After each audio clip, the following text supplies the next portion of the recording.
That is Cruel Summer, and if that's your favorite song, it's going to be a little pain because we're going to stop it right there. It is Monday evening, and we're about to start our second episode of. There's not any for that one. Okay. Yeah. Just making sure. We're about to start our second episode of Comics, Philosophy, and Religion. We've got Dr. Robert Orr tonight, and he has a very deep philosophical conversation planned for us. And it's myself, Trip Morgan, and Dr. Campbell also here. So we'll stop intermittently and play a few songs, but otherwise we're going to leave it to Dr. Orr. And so take it away, Dr. Orr. Well, thank you very much, Dr. Trip Morgan, for inviting me to give this talk, and thank you very much, Dr. Campbell, for being present too. I'm going to talk about how quantum computing, AI, and blockchain will revolutionize life in the 21st century. So, what I want to start with is perhaps to define what a quantum computer is. I know that many of you are probably wondering, what is a quantum computer? So a quantum computer is built using quantum components instead of electronic components. So the logic is based on qubits rather than bits. As you know, electronic computers use on and off, which is a bit. So a bit is on or off, a 0 or 1. But a qubit can take on any value ranging from 0 to 1. So it is almost like saying it can be on and off at the same time, or somewhere in between. So why quantum computers? Well, quantum computers operate in the range of the speed of light. So they travel, the photons travel at about 300 million miles per second, while an electronic computer operates at about 225,000 meters per second. Why so slow? Well, electrons are not really that slow, because 225,000 meters per second is pretty high. Oh, yeah. Yes. It's faster than I can run. Exactly. 225 kilometers per second, you know. But light is so much faster. It is at 300 million miles per second. So when we design circuits, quantum circuits, photonic circuits, the light photons are traveling at extremely fast speeds. Just imagine 300 million miles per second. So they can travel around the world in nanoseconds.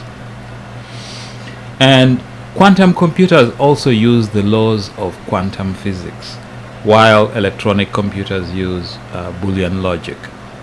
So quantum logic is very, very different from Boolean logic, as we shall see. There are about 6 ways in which quantum computers differ from electronic computers. The first is that quantum computers use the uncertainty principle, which derives from the laws of quantum mechanics, the uncertainty principle. And what the uncertainty principle means is that if you have 2 photons, and each of those photons will be moving at the speed of light, and they will also be moving with an angular momentum. Now, if you try to observe those photons, if you know the position of the photon, you cannot know the angular momentum with certainty. Conversely, if you know the angular momentum, you cannot know the position with certainty. So that is the uncertainty principle. It is based on Heisenberg's uncertainty principle.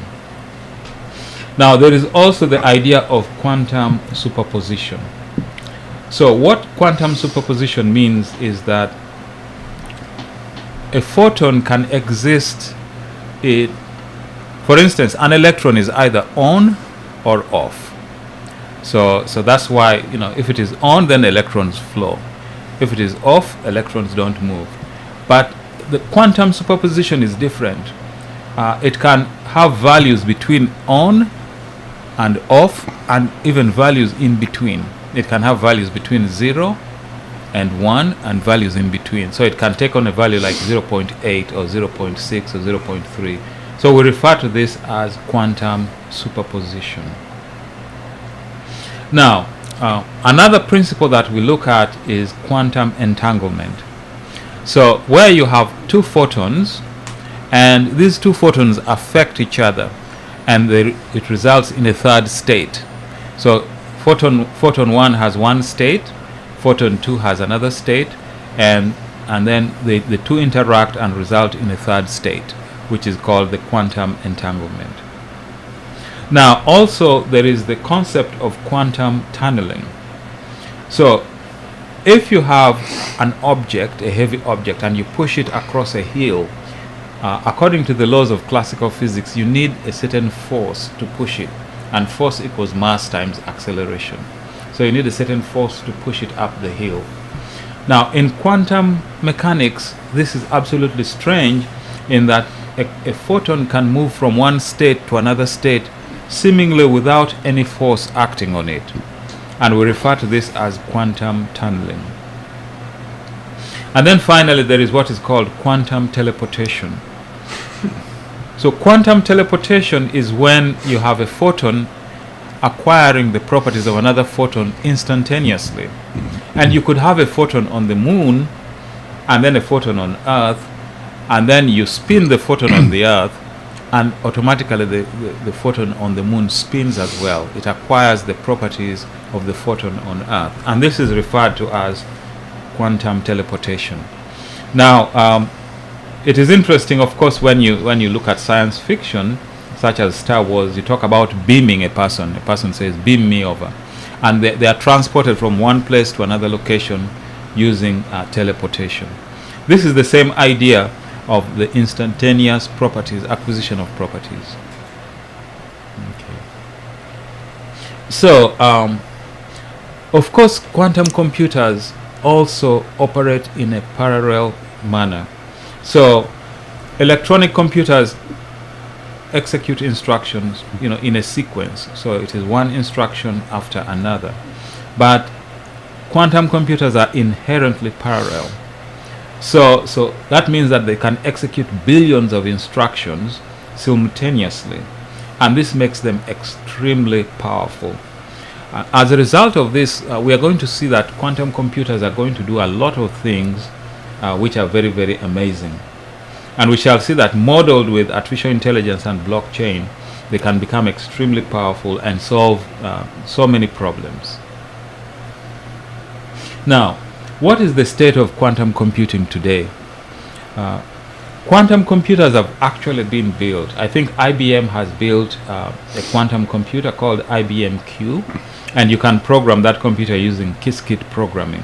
Qiskit is a programming language that automatically programs a quantum computer. We also have Google has built a quantum computer as well, and actually Google's quantum computer was able to beat called AlphaGo, was able to beat Chinese in a game, and this was quite amazing. And since then Google has claimed to have the fastest quantum computer, but this is yet to be verified. Another company that makes quantum computers is D-Wave. It's a Canadian company, and they also make very powerful computers. So Dr. Ward, do they not work on the binary system? No, they don't work on the binary system. They work on a whole range of values from 0 to 1. So they can take on any value from 0 to 1, 0.1, 0.2, 0.5, all the way up to 1. Does that give more options for? It gives infinitely many options. As you know, between 0 and 1, there are infinitely many real numbers, 0.1, 0.15, 0.2, 0.25. So there are just so many options, yes. So how do they build logic gates around that if they're not using Boolean logic? So the way they build logic gates is that it is a computation. It will take on a final value of 0.5 or 0.75. So it has a probability function associated with it, the value it will take. Let's say that you're saying, are you going to say yes or are you going to say no? And the decision may be somewhere in between. Mostly a yes, but most likely a little bit of no. Yeah. Yes, yes. Right. So that's how it operates. Yeah, yes. it seems kind of spooky. Didn't Einstein call this spooky? Yes, Einstein called it spooky. Yes. Yeah. And Einstein said God does not play dice when he was when he disagreed with Niels Bohr. Niels Bohr was a great quantum scientist, and ultimately Einstein had to accept the fact that yes, quantum science is true. Yeah. Yes. Interesting. Yes. Yes. So the Australians have also done tremendous work in quantum computing, especially in error correction, and the Japanese as well. The Japanese, as a matter of fact, have connected a quantum computer to the human brain, and they are able to detect some thought processes. For instance, when somebody is getting angry, the computer will say he's getting angry, or he's getting excited. He's getting excited. So they are beginning to learn certain signals, certain neurotransmissions which are taking place. As you know from neuroscience. Can I stop you there? Yes, please. What does that mean to connect to the brain? Is it just connection in the sense that they can read the emotions, or can it control the thought? Okay, maybe let me explain the fundamental science first. Sure. So in the brain you have several neurons, and these neurons are connected together using synapses, and certain electrochemical signals called neurotransmitters travel between one neuron and another, and one neuron can receive thousands of neurotransmissions, and then they can interpret it. So one or more neurotransmissions can mean a specific signal. So what the Japanese have done is to connect electrical nodes to these synapses. And so when neurotransmission is taking place, they can detect it. And then they try to say, what is the meaning of this signal? So when somebody gets angry, there are certain neurotransmissions that take place. And so they now know that when somebody is happy, when somebody is worried.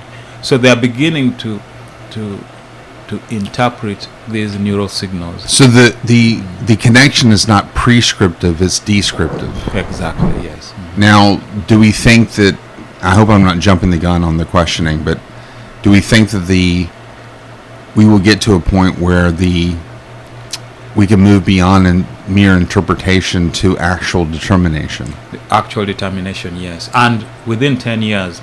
And a lot of work is being done by Elon Musk. Elon Musk is doing a lot of work, and he believes that within 10 years we will be able to connect the entire internet to the brain and be able to communicate back and forth.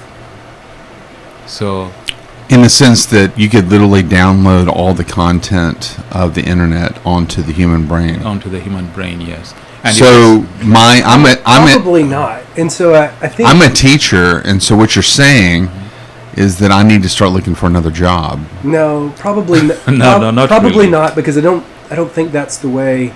I don't think neuroscience thinks that's the way it works. The way I understand the description of it, you go back about, I think, 8 to 10 million years. Okay. Sure. And we had a biological advance where we got in a larger cerebrum. And so then we started to, that larger cerebrum allowed our evolution into the next critter. I mean, because there's critters that are like us 99%, but there's something about us that's a little bit different. And so I think, so the way you can think about this is that you're going to be able to increase the capacity of your cerebrum even further. So the computational component to that would be different. Whether that means that you can instantaneously see or have access to more and more data.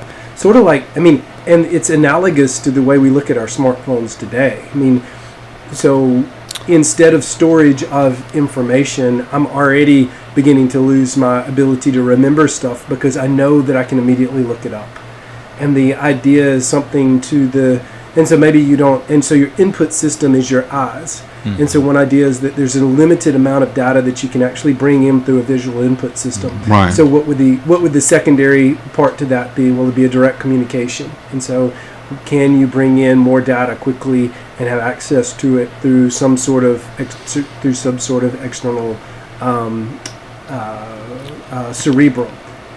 Well, let me. I know that Dr. Orr is a fellow Thomist, so let me put it in Thomistic terms. Mm-hmm. What you seem to be suggesting, Tripp, is that the Thomas made a distinction between the active intellect and the potential intellect. Yeah. So the potential intellect, what you're saying is that all of that information on Google, if Google is really able to connect to the brain in such a way that I have immediate access to that, all that remains in my knowledge in potency, but not actually until I, quote unquote, access it. Yes. So let me sort of give an analogy here. Every computer has three types of memories. It has very fast memory, which is made of silicon technology. And then it has intermediate memory speed, which is made of RAM. And then it has slow memory, which is made of hard disk, magnetic disk.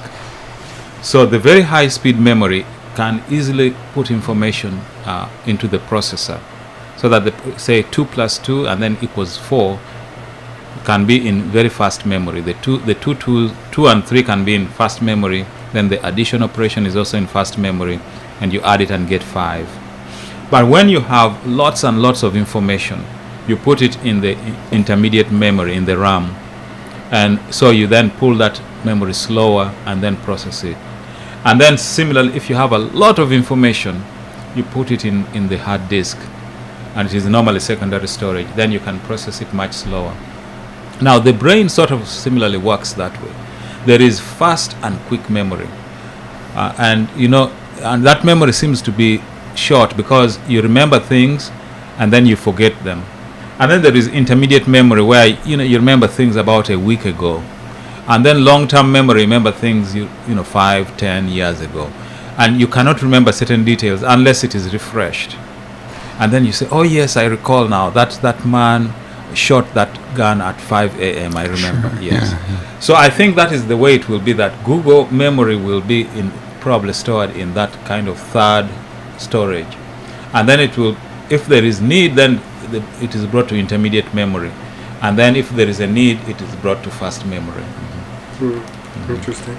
Yes. Humans even have a different, and I don't guess the correct term is memory, since you never did it, but we inherit certain actions and abilities that we never even accomplished. We inherit them from our parents or whatever. So we even have inherited memory. Yes. So yes. to a certain extent, but it's probably not. Memory is probably not the right word. Inherited. Yes. Inherit. Yes. Yeah. Yes. It is in our DNA. Archetypal structure that we're able to draw on and affects how our actions are in the future. Yes. Interesting. Yes. So that is where quantum computing is going, and it will be able to solve a number of problems because quantum computers are inherently parallel, and they are extremely fast, and they have very large memories. They will be able to handle complex DNA sequences and metagenomics. So because of this, we shall be able to find new cures for diseases much faster. And we shall also be able to do advanced cryptographic algorithms. So modern systems are all built using some kind of cryptography, some kind of mathematical cryptography. But quantum computers are going to break all these mathematical algorithms. So we have to find new algorithms which will be difficult for quantum computers to break. So a lot of research is going on into developing interdependent mathematics, so that the dependency makes the quantum computer difficult, makes it difficult for the quantum computer to solve the problem. We are also going to have weather and climate modeling. That is going to use quantum computers. So we should be able to make rain, probably make wind, change the direction of wind speeds, and affect the weather and the climate as a result of that. We are also going to have autonomous machines and vehicles. So thousands of vehicles driving on the Earth, and all being run using quantum computers, as well as thousands of drones and other autonomous vehicles in space, also be using quantum computers. We shall also do space travel and do space science much more effectively using quantum computers. And perhaps we should be able to detect even extraterrestrial life. It is believed that there is extraterrestrial life out there. It is a question of finding it out. And right now, NASA has a series of signals it has received, but it cannot interpret these signals. Are these just mere space radiations and vibrations, or these are some aliens communicating to us? I think in the future, using quantum computers, we shall be able to synthesize and be able to translate these signals into actual meaning. These are the interpretations of the development of this technology that you're getting from all the research you're doing. That the inferences is that we will at least be able to answer the question as to whether there's life in other planets, Exactly. other solar systems, Exactly. perhaps even other galaxies. Yes, perhaps even other galaxies. And if they are communicating with us, we shall be able to use the quantum computer to synthesize and to build that body of transmission and then interpret it as a language and be able to make up the language. For instance, archaeologists have been able to translate past dead languages by correlating, words and symbols and saying this means this means that. I think we can also use some advanced algorithm to determine if all the signals we are hearing and receiving is just background noise, or is it some kind of communication from extraterrestrial beings. Yes. So as a result of that, the area of artificial intelligence is also growing significantly. Machines are now doing 6 out of the 7 intellectual concepts. Before we move on, can I ask you one question? Yes, please. So, do you know who Dr. Roger Penrose is? Yes, I've heard of Dr. Roger Penrose. Did a lot of work with Stephen Hawking on, for example, they both invented they discovered black holes. Right, Yes. Hawking radiate. I think he worked on them but I'm not. Yes. They were able to. They were both at Oxford at the same time. To the audience, I'll highly recommend the book, The Nature of Space and Time by Penrose and Hawking. Exactly. Yes, they both because black holes were first predicted by Albert Einstein, and they were confirmed by Stephen Hawking, and then Dr. Penrose did extensive work, which led he believed that we could see black holes, and which led actually to the most recent discovery and making of black spots, black holes. We empirically confirmed them in, I think, 96 with the Hubble telescope. Exactly. So one of his theories, which is a little bit bizarre, is that there are microtubules but inside of neurons, and one of his ideas is that there's a weird quantum action with these microtubules, which helps explain consciousness because it increases the computational capacity of neurons. Are you familiar with that? And is there any comments you can make on it? I have read something to that effect, and basically talking about first of all the fundamental laws of physics, the four types of forces. Talking about first of all, when we talk about the grand universe, we talk about gravity. And then we talk about the very tiny universe, we talk about the quantum theory. But there are in all ways, there are 4 forces operating at all times: gravity, strong electromagnetic forces, weak electromagnetic forces, and electromagnetism. So those are the four fundamental forces. And he talks about, I think, in the area of weak electromagnetic forces and strong electromagnetic forces, being able, some kind of communication being able to take place. And so a neuron may have certain bondings which have certain nuclear forces, and those nuclear forces, right now they believe that microgravity also travels quite a distance, and that it could be able to send some signaling, some type of signaling, and therefore create some kind of interactions which makes certain types of intelligence. The way I understand it is there's some sort of vibration of these neurotubules, Yes. and that his idea is that maybe it explains some ideas of the larger communication of brains, whether it be communal thought, or that the ideas of quantum, like the superposition, Yes. or some of the things that you talked about in the very beginning, that those interactions, because of these microtubules, would allow us. I thought it's a neat thing. I don't agree with it, but it's a neat idea. Yes, yes. It is very interesting. And certain mathematicians claim that the thread that connects all these things is microgravity. That between two quanta, between two photons, there is microgravity, because gravity bends even light, and so it affects photons. So if gravity affects photons, then it is a very strong force, and therefore the photons can communicate with each other as a result of that. Yes. So that is very possible. It is very possible. I think more research is going to find out more information about this. Certainly. Yes. So there are 7 levels of cognitive levels, and these are based on Bloom's taxonomy. Yeah. But at the lowest level, at the highest level, well, depending on which direction you go, at the lowest level is cognition. So cognition is just the ability to observe and to understand something, to say this is a cat, this is a dog, this is a tree, this is a monkey. So that you cognize each of those things. Now the next level is contradiction, where you can say this is not a dog, this is not a cat, this is.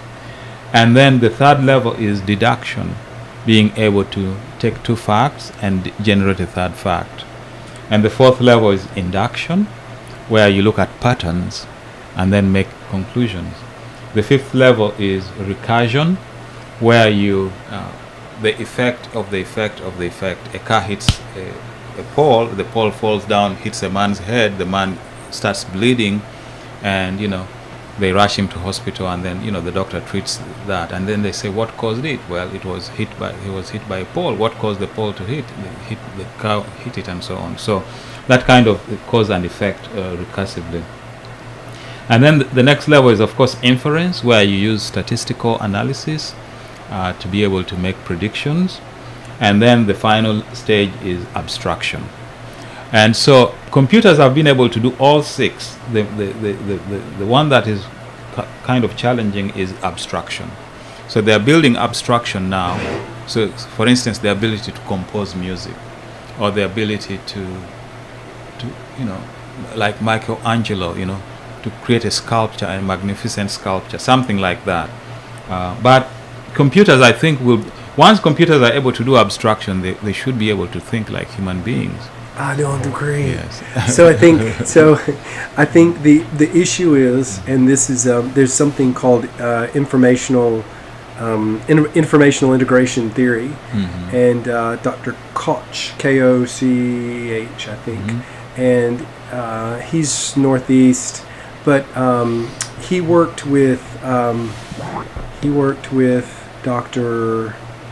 Who discovered DNA? Watson Crick. He worked with Dr. Crick until he passed away. So Dr. Crick was an anatomist, or obviously was a biologist, and he changed his focus after they discovered DNA to neuroanatomy, Yes. and really looking at cognition. And they so for cognition to work, it has to flow both ways. And the problem with all of the direction, everything that you just spoke of, it's all unidirectional. So if information is only coming one way, then there is no phi, which is the computational component, which would say how much cognition is within, or recognition is within the system. It's a very interesting theory, and to me it makes perfect sense. Like you've got to be able to make both inference as well as reference within the system back to previous states and forward states, but you can't just move one way through the system to have any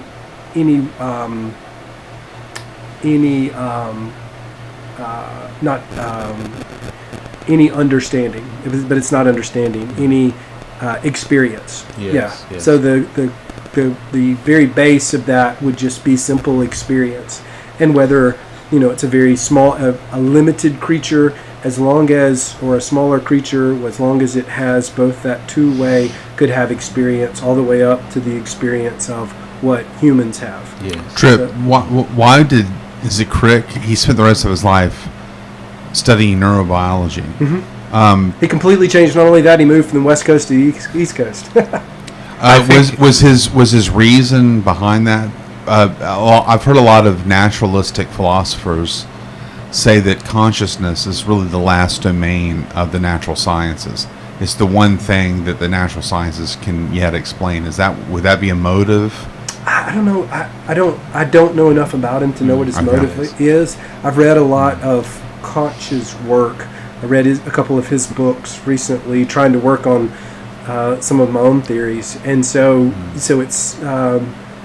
But why? Like, he worked on it till he died 7 or 8 years ago, and the day he died, he was dictating a paper about a special area in the brain called the colostrum, which has multiple connections to somatosensory motor, cognitive, cerebral, and visual and auditory. So it connects all the parts which you would have to have integrated analysis both ways of those systems. And it's a very I never even learned about it. Yes. In neuroanatomy. I mean, in neuroanatomy. So and it's very niche. It's a very niche field, as we say. But there's another very interesting thing. You would think that particular component would be protected. It's in a very centralized area of the brain, and it also has dual blood supply. And the interesting part about we generally give things dual blood supply that are very important. So, like, you don't want to, like if it's just your toe, it's almost like having redundancy. Yes, you have to have redundancy because of the importance of the system. And whenever you find that, it's generally an important system, something that. Yes. So that's another interesting part about this one particular organ. Yes. Neurological feature. Yes. Now, in the field of genetics, I know that there is DNA sequencing, and you want to sequence. Say you have a DNA sequence, and you say, "Oh, this DNA sequence here explains this disease," right? Or, but why are there so many DNA sequences which lead to nowhere or to nothing? Billions of them, and then one leads to a pattern. For instance, somebody having blonde hair, is a very specific DNA sequence, or somebody having black hair, blonde hair. But what about the other DNA sequences? Why don't they make all types of hair? They just don't make hair at all, Right. So that is mind-boggling. It is mind-boggling why specific sequences make certain patterns and are able to explain certain things. But certainly we are going to be able to find these DNA sequences much faster with quantum computing. But you are right.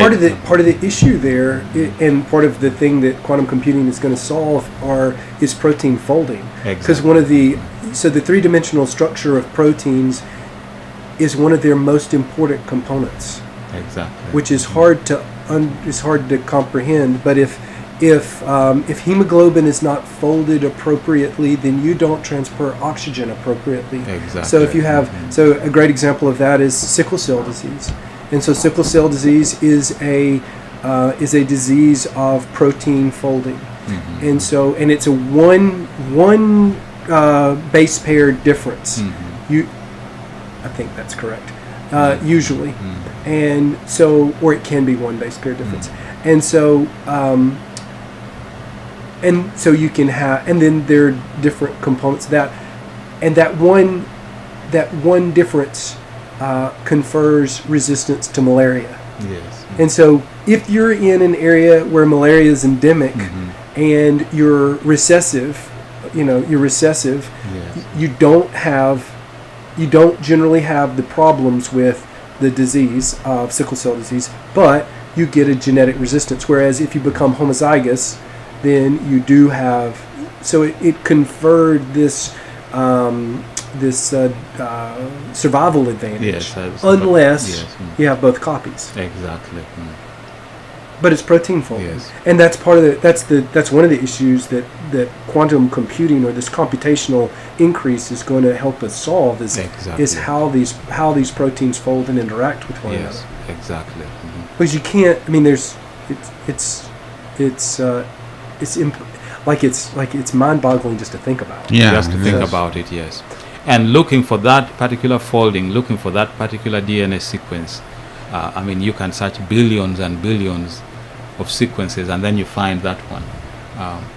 And then something else. I mean, they say that Alzheimer's disease is genetic in a sense, so they want to find the sequence so that they can cure the disease. It takes looking at billions of possible combinations. And similarly with drugs as well. Drug interactions can be, and I know that you're a PhD in pharmacy, you know this better. Drugs can also depend on very specific chemical combinations and compounds, and also acting under certain conditions, certain temperatures, certain pressures, and so on and so on. And how do you find this exact combination that solves this particular problem, or that acts on a certain disease? It all depends on the biochemistry and the biochemical reactions, and there are millions of possibilities. So once again, quantum computing will help in those areas as well. So what is interesting is that quantum computers will require intelligence, and artificial intelligence is what is going to do it. Specifically, the area of neural networks. Because we are going to mimic the brain, and we have already started mimicking the brain, and we have what we call recurrent neural networks, convolutional neural networks. So we have deep neural networks, and we have those kind of networks in which we simulate the brain, and we simulate some solutions to problems. And so we are going to put this in a quantum computer, and it will do it very fast. It will do deep neural networks very fast and find solutions to different problems. So we have, for instance, artificial vision, the ability to see something and interpret it and know that it is dangerous, or I should avoid it, or you should take action. Same thing, how do we make a robot do that? So that is all going to be part of quantum computing. Robotic and autonomous navigation, whether it is in space or right here on Earth, is going to be a big part of quantum computing and artificial intelligence. Self-learning and skills acquisition systems. So we think that we can augment the brain a number of ways. We know that the mind consists of the intellect, the memory, the will, and the imagination, 4 components. And the least understood is the imagination, because the memory we understand much better, because at least we know how to compute memory, and we know how to preserve memory of information. The will, we know, is the decision maker, and we know how decisions are made to a large extent, but not all decisions are made with perfect knowledge. So what makes, where there is no perfect knowledge, then we apply statistics. What is the best effort? What is the most likely thing? What is the best chance? But then we go into heuristics as well. For instance, a neurosurgeon or a general surgeon can cut a patient and decide to do the surgery in a specific way and leave certain things there and take out certain things. And all his knowledge is based on intuition. He might not be able to tell you exactly why he did that, but he finds that the patient gets better. So how do you make a computer make those decisions? For instance, if a neurosurgeon or just any surgeon carried out a kidney surgery, can a robot do the same? You know, can it learn over thousands of surgeries? Can it learn to carry out surgeries? Those are questions that we ask ourselves. But certainly it will help with skills acquisition and self-learning. And then also it will perform a variety of human tasks and jobs, that is for sure. And it will be it will also do factory automation and repair. So machines will be able to repair themselves. They will know when it is overheating, when they need oil, when they need to change certain components and certain parts. So all that is going to be part of the quantum revolution. Now, obviously, we know that new jobs and professions are going to be created. Repetitive and manual tasks will go away, and creative jobs will become important, and energy efficiency is going to increase. The cure for diabetes, the cure for a number of diseases will take place, and there will be new ways of doing business as well. And I want to get into blockchain because we are talking about new ways of doing business. So we need new memory models because things are becoming more and more complex, and we need more security, and we need more accountability. We need to be able to image every action that we take so that we can reproduce the action and find out who did what and when they did it. So because of this, we have talked about linkages. We need to link every activity to an action. We need for the action to be immutable. In other words, if you take an action, if you want to take a different action, you must create a new record and then a new record so that we can always track through chains. That is why we call them blockchains. And because of that, we need for the system to be distributed. So we talk about distributed ledger technology, so that it is widely distributed and they can communicate with each other. And they should be systems which are high trust and high security, so that we can always track and know who did what and when they did it. And so are cryptocurrencies, are those blockchains? Yes, cryptocurrencies are blockchains. They are yes. blockchains. Yes, they Okay. are blockchains. Yes. So we need permissioned access so that we can always track who did what and when. We need to be able to track what they do and when they do it and whether it is allowable. So there has to be some kind of consensus algorithm which will allow 2 or 3 people must agree, or 5 people or 7 people, or whatever number is agreed upon must agree to an action before it is taken. And then we also want to have digital inclusion. Right now, 3/4 of the world is unbanked, and obviously we need to bank these people. We need to create a banking system for them, and it looks like the only way to do this may be through a blockchain. Why? 3/4 of the world is unbanked. Yes. Why do we need to do this? To solve the problem of hunger, the problem of poverty, the problem of disease. And there's no other way to do that. There's no other way to do it. The best way to do it so far has been through blockchain, the introduction of blockchain. And the idea is to introduce the blockchain into the cell phone and have everybody have a smart device. Well, I'll be quite honest with you. I don't like the world you're describing. I understand, yes. But unfortunately, it is moving there. What, Yeah, what don't I- you like about that world? I mean, so maybe I don't- explain what your Right. I'm not denying that we're moving there.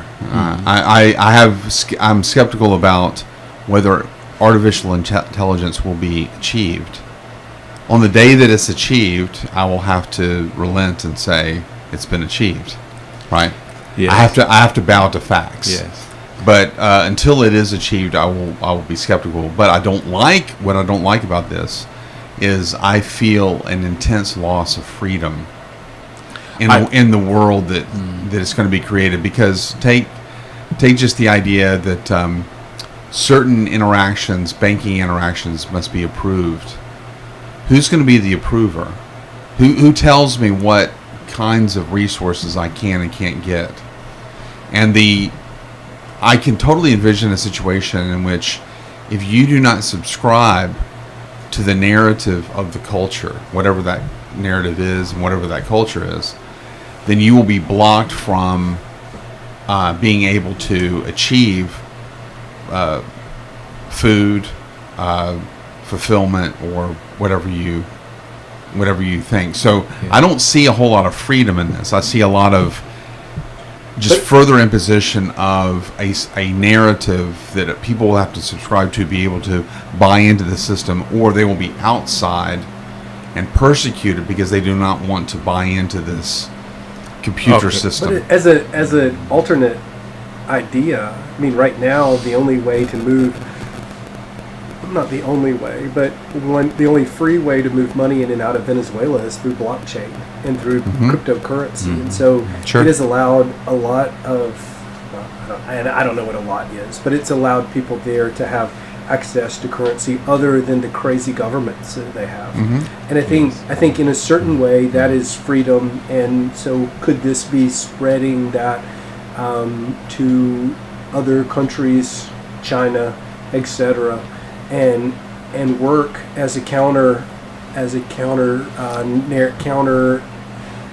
idea, counter to what their philosophies are, because the philosophy here is as free as from what I understand with cryptocurrency, the philosophy is as free as you can get. And so will governments, I guess the question is, will governments try to suppress that? The answer, of course, is yes. But can we create an environment in which that is much more difficult to do? So I believe the initial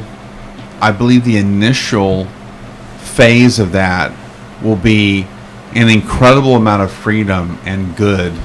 Yeah. I think that people will experience also, and they will love it and buy into the system. And the question will be, why not? I think that once everybody's into the system, it's kind of like Facebook. Everybody's in Facebook, or a lot of people are logged into this system. But now there are certain controls being pushed on people. There are, if you post something on Facebook, well, they'll shut your site down, or they'll remove what you've posted because they don't like it. So what you could post 10 years ago, you can no longer post. Yes. And I think that the same thing will happen here. Everyone will buy into the system because it is so free, and then once the billions of people are tapped into the system, then the controls will set in, because corporations will begin to act like governments. You're talking to somebody who just doesn't trust people. Yes. So here is the proposition. Okay. Supposing the U.S. government is looking at creating the digital dollar, and what should the digital dollar be capable of doing? First of all, it will be a cryptocurrency, but it will be a stable coin, meaning that it will not suffer from the volatility that Bitcoin suffers from. Bitcoin goes so low and then it shoots up so high. It goes so low, it shoots up so high. And as a result, you make many losses and you make big gains. But when they make the digital dollar, they want to create an equilibrium so that the inflation, and deflation is small. So the dollar fluctuates in a small way, so it is a stable currency. That is number one. Number two, if you have 1,000 digital dollars, you should be able to, the digital dollar by itself should explore the stock market and see that, the price of Apple is going up. So it buys Apple stock. So today you are worth $1,000. Tomorrow you'll be $1,500. And the next day you could be 3,000 and so on. So it should be able, using smart contracts and artificial intelligence, to invest by itself and gain money. So this is part of it. And then you can also state that after so much money, I want to buy real estate, I want to buy a farm, I want to buy hotels, Mm-hmm. and then it should be able to buy hotels for you and a farm for you and run all this. I have no doubt that the utopian vision Yes. is a possibility. I mean, I think that with the technology we currently have, forget cryptocurrency. Yes. I think that the technology we had in the 1980s could have solved much of world hunger. But governments constantly get in the way. And I think that the technology we're moving into now, it has the potential to do so much good for humankind. Yes. But I think that humans will get in the way. Yes. They will not, because I mean, in 1913, when we created the Federal Reserve, we were given the same story. Yes. With the Federal Reserve, there will be no more recessions. Yes. And thank God that there were no recessions after 1913. I mean, thank goodness that no depressions happened. Yes. Nothing happened. It's just over and over and over again, we're told that this new thing is going to solve these problems. Yes. And while a select few truly benefit from these solutions, Yes. so many people are oppressed and discarded because of the new order. Yes. And I think that there's a utilitarian ethic driving this. Yes. The ends determine or justify the means. We're going to save millions at the expense of billions, is really what I'm looking at in this Yeah, but it's dystopic not really, future. it's not really a government driving this. It doesn't matter. I think this that, is in a a way, I think it's worse that it's not a government driving this. In a way, I think it's It is. worse because there's no real genuine accountability to the people. Elon Musk can launch a rocket into space today. Great, we applaud him. Tomorrow, Ultimately, we have a guy who's pretty much become a kind of dictator. Yes.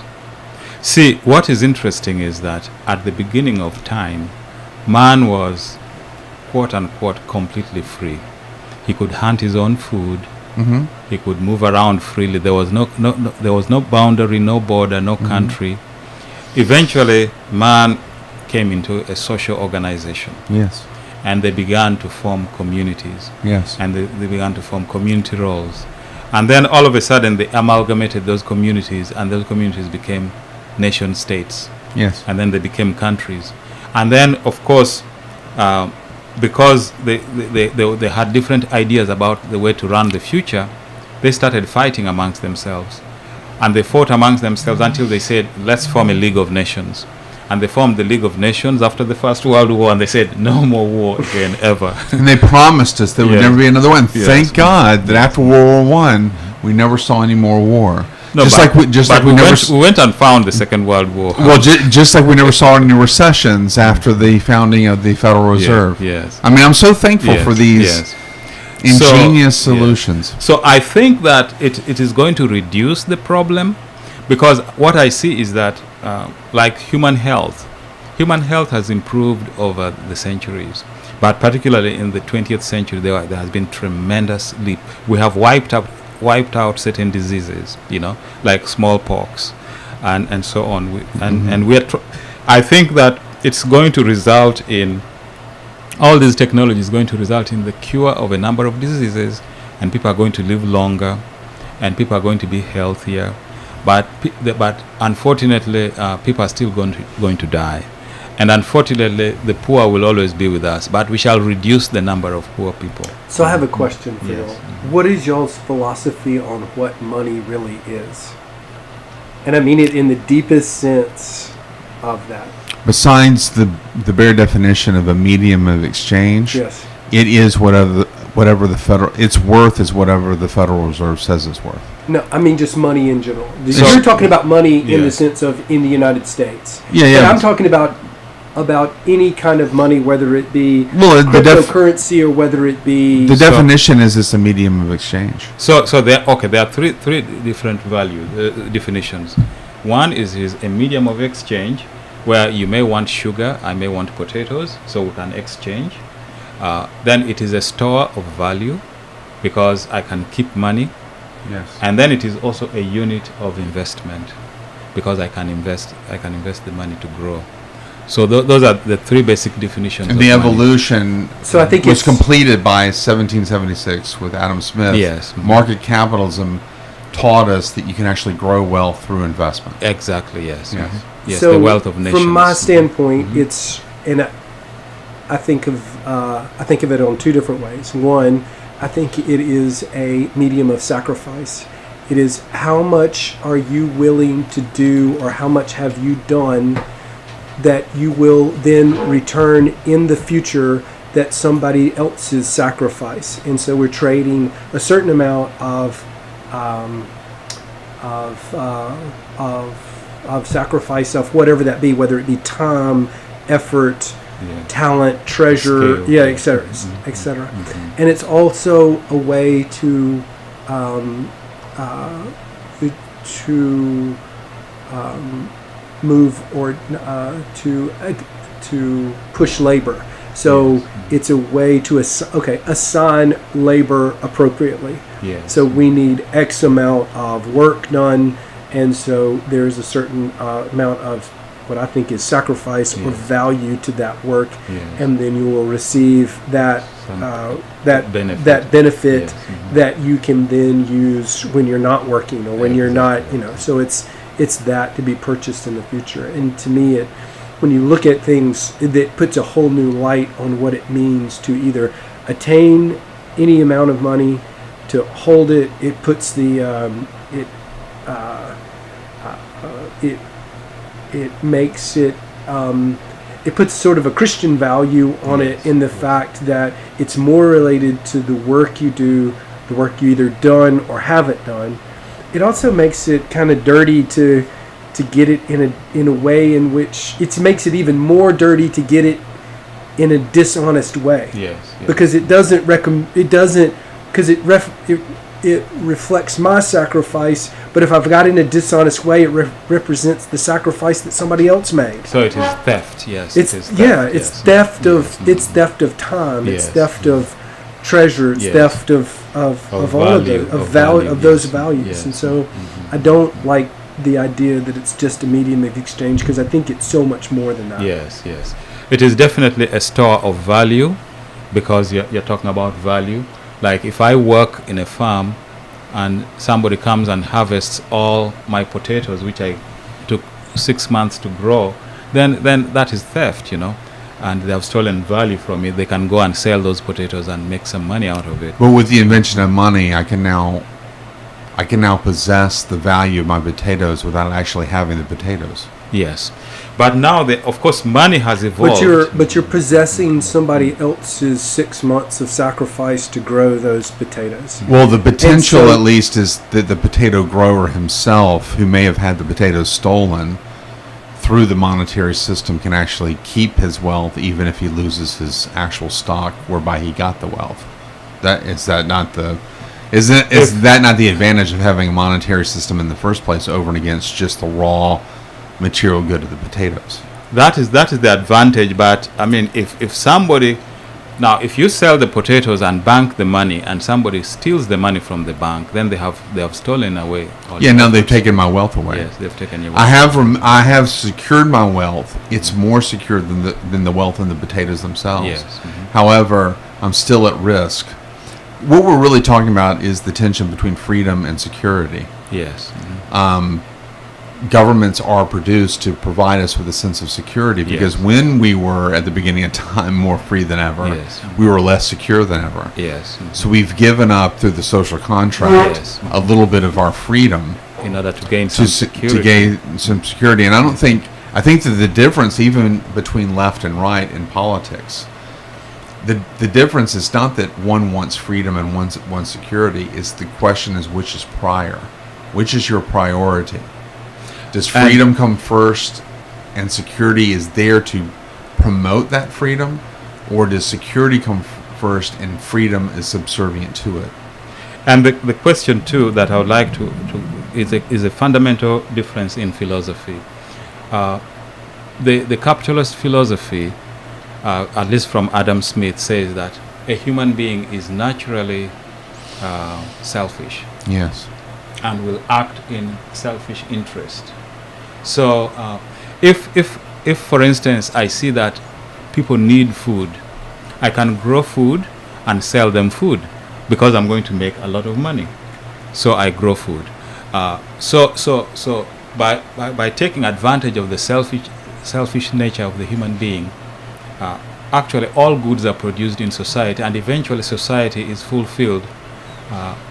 Every need is fulfilled in society. This is the capitalist approach to society, and it has worked very extremely well.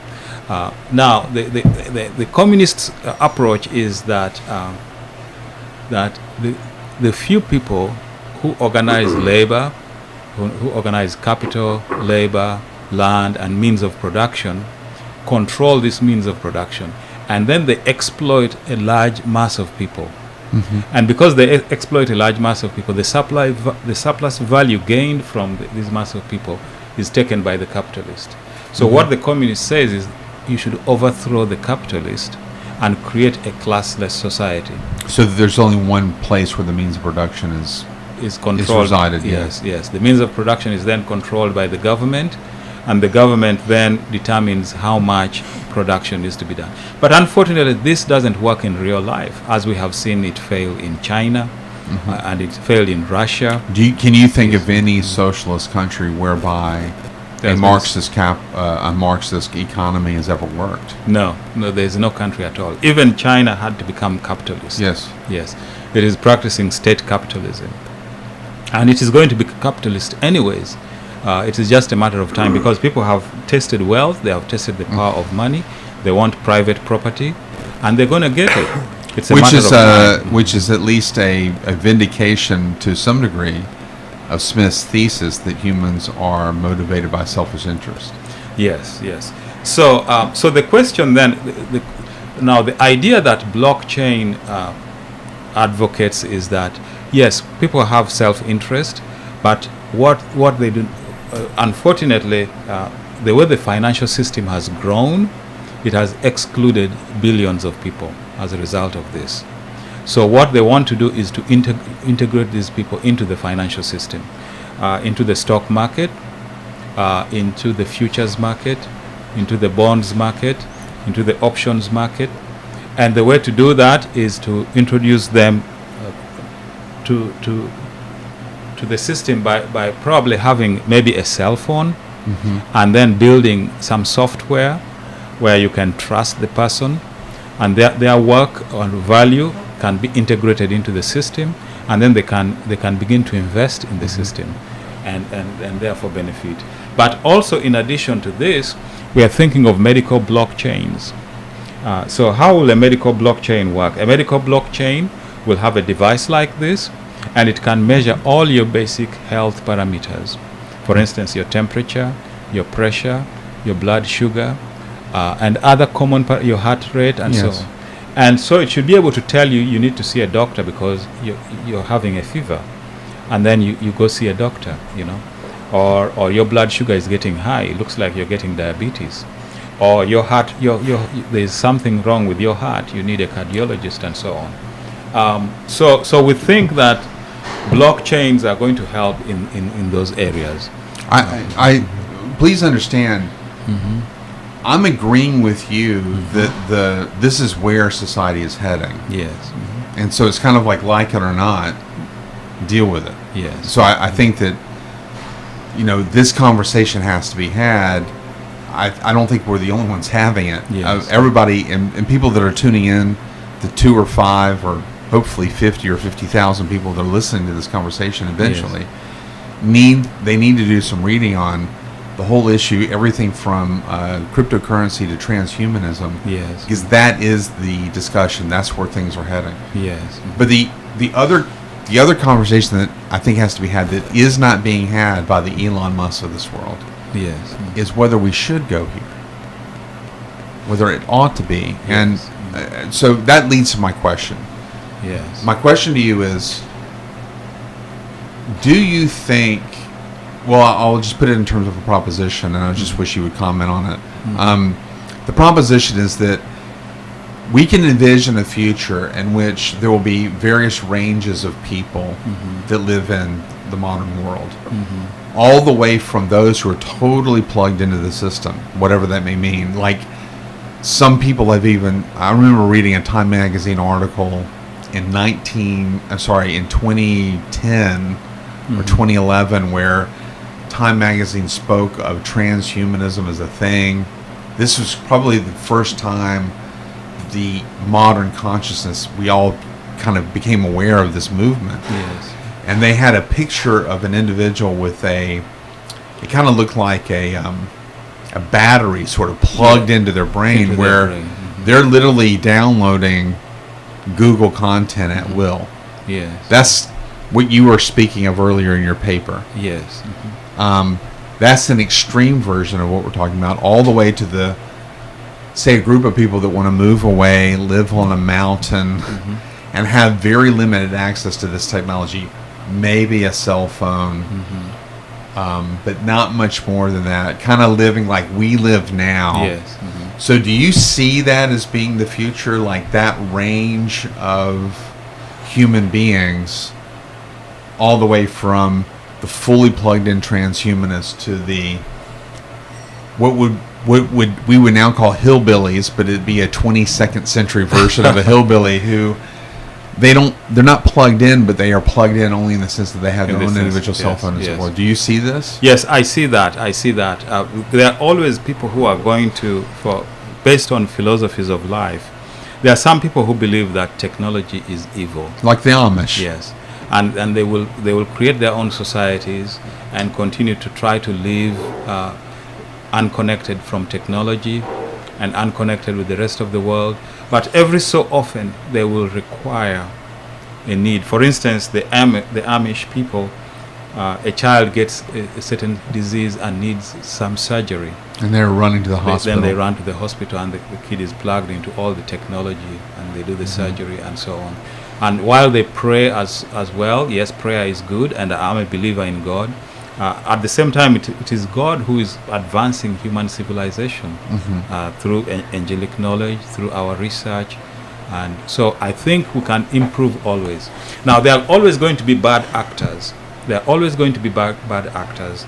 And I haven't even begun to talk about the hackers of the world. Trip and I did what we call a sabotage of your paper. Because, I mean, by the way, and it's so interesting, and I want to see this on our blog at some point whenever we launch it. So I'm just doing a plug for our blog. But go ahead. Yes.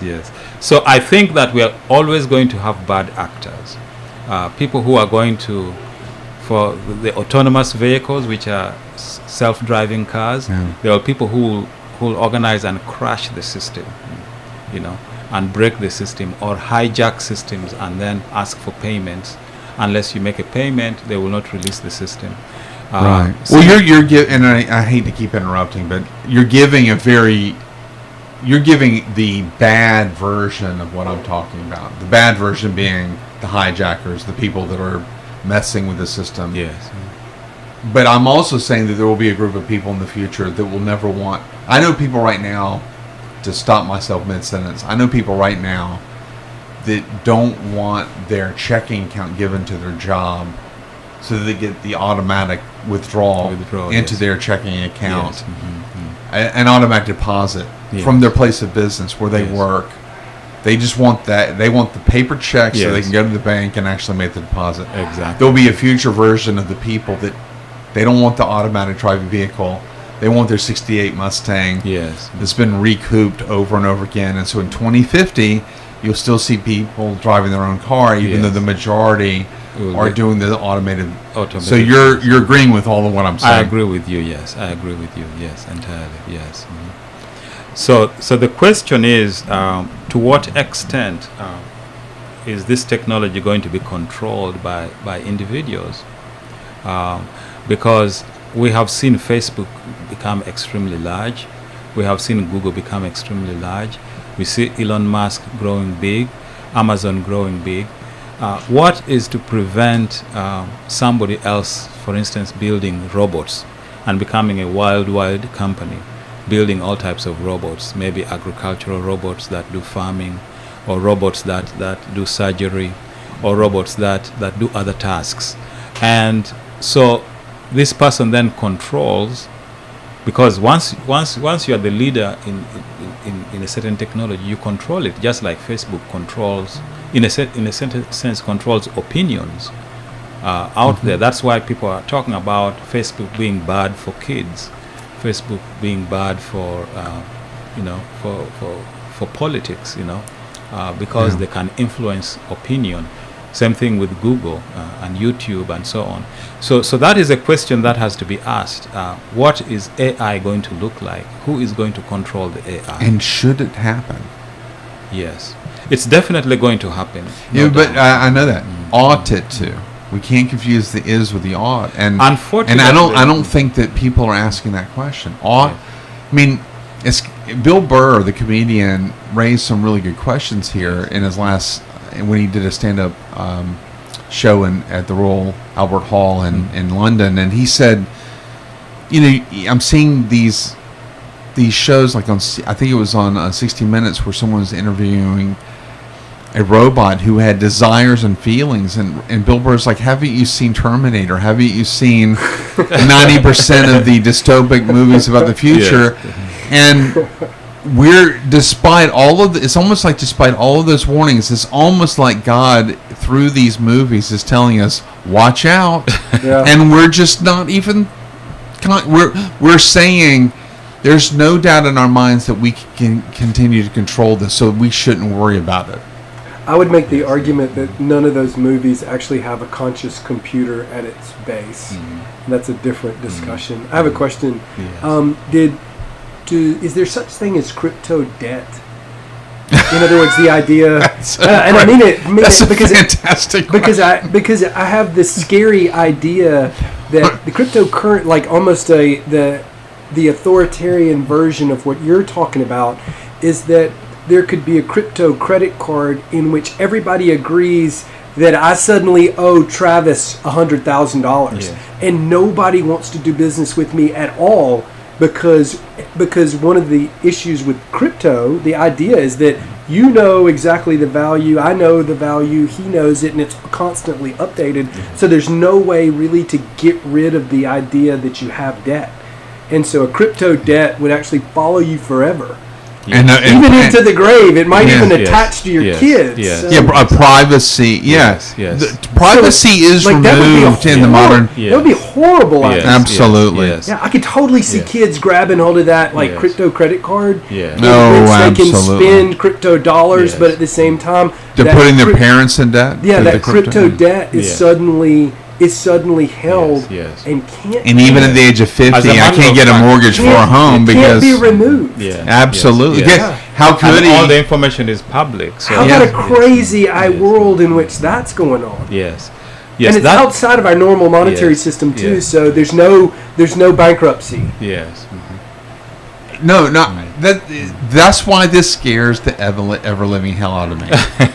I understand that there's a path we can take as the human race, where this kind of thing can become a utopia. Yes. That's what we needed to invent, is the crypto credit card. I think I just came I up think with the crypto credit card would have to have a limit. Yes. But that's the other thing. The crypto credit card is either going to be the worst thing imaginable because there is no limit and everybody knows your credit score, or there's a maximum wage in effect via the crypto credit card.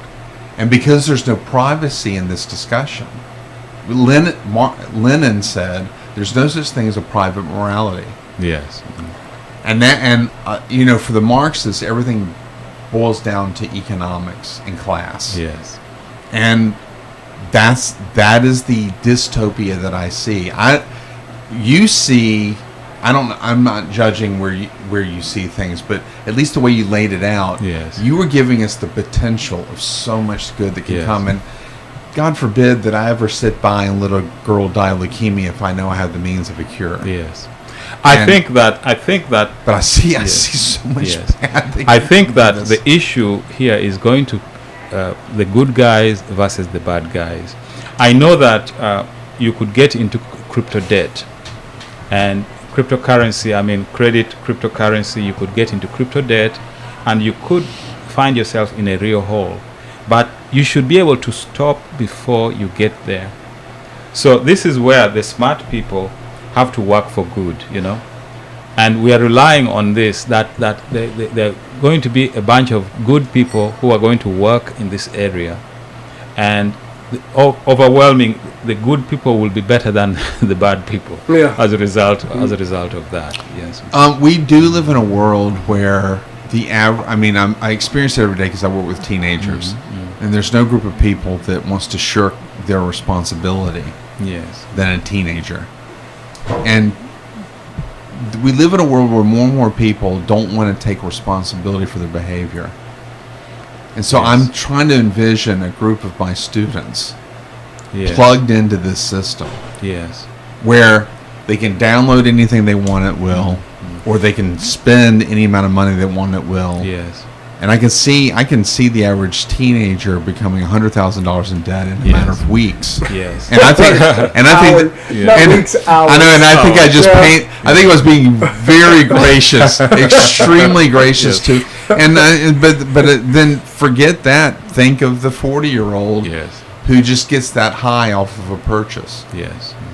I think that some of these decisions, because as we get more and more into blockchain, AI, quantum computing, machine learning, I think we have to create a new morality. Just like Western civilization is based on Judeo-Christian civilization, and there has been a morality. There has been a morality in the law. There has been a morality in the way business is conducted. There has been a morality in the social contract. There has been a morality in the way people behave. You don't do this, you do this, and so on and so on. I think there is a need, there is a serious debate that is necessary to get in. Once we automate these things, how can we embed moral decisions into them? If we don't embed moral decisions, it's going to be a nightmare. That is the absolute key. Yes. And that's why, and that makes me even more afraid. But go ahead. That is that. No, you said it. That is the absolute key. Is moving forward with AI, crypto, whatever. Is making sure that there's morality that's embedded within that. I think that's probably a good place to stop, because that's a conversation within itself. I mean, this idea of how does that happen? How do we judge that now? On a more basic level, where does that come from? Do you mind if I say just one thing? Go ahead. Well, yesterday was Reformation Day, and I am a Reformed Christian. Yes. And the writer Francis Schaeffer spoke of the Reformation as creating the forms and freedoms necessary to, on the one hand, give people these incredible freedoms that we have, and on the other hand, do it in such a way that we don't have chaos. Yes. And my fear with the technology is it's going to give us the security, but it's going to kill the freedom. Because you're either going to have a moral system in which people just can't budge, or you're going to have no moral system in which it becomes chaos and people are now in 2 hours $100,000 in debt. Oh yeah. And then then they have no freedom because they're basically enslaved to whoever owns that debt. Yes. And so you can definitely and make we have not even talked day. about the implications in biology. Yes. In reproductive technology, for instance. I mean, I think childbirth will be a thing of the past. Yes. A time will come when somebody in some island is going to create human beings, massive numbers of human beings, and genetically engineer them to obey him. Yes. And he can create an army of people who can become very dangerous. Cloning technology scares me even more than drone technology, because cloning technology... See, I'm a dystopian. I don't think that this is a good future we're looking at. Cloning technology is doubly bad because these are real human beings we're talking about who are now slaves and don't really have autonomy. Yes. Whereas the droning technology, I'm with Tripp. I don't think that AI is genuinely possible. I think we'll have ways of mapping it and mimicking it and that sort of thing. Again, if your predictions prove me wrong, so be it. I'll bow to the fact. But until that day comes, I'm just skeptical.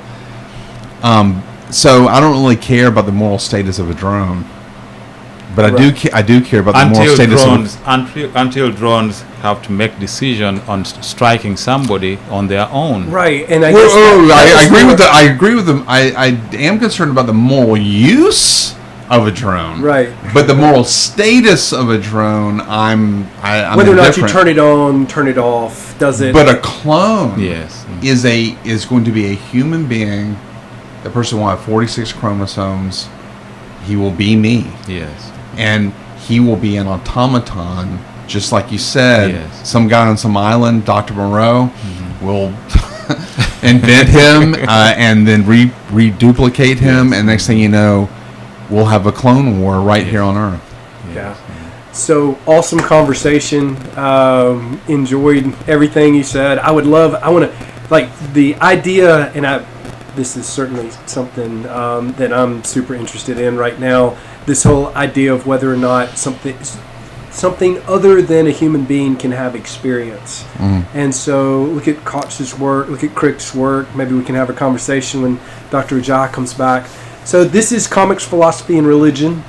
Dr. Orr gave a wonderful presentation tonight. We've been doing this about once a month, and we'll try to do it again next month. If you're interested or have a topic that you'd like for us to talk about, please post it to the Facebook or comment on our YouTube page. And that's PretoriaFieldsRadio.com, as well as Pretoria Fields Radio on YouTube. And so that was awesome, and I appreciate it, guys. Thank you very much. Yes, sir. Thank you very we'll much. get the music back on. So this is Cruel Summer. I think we should continue. I think we should continue this discussion next time. Yes, yes. But you know, the weather moving stuff. Yes. See,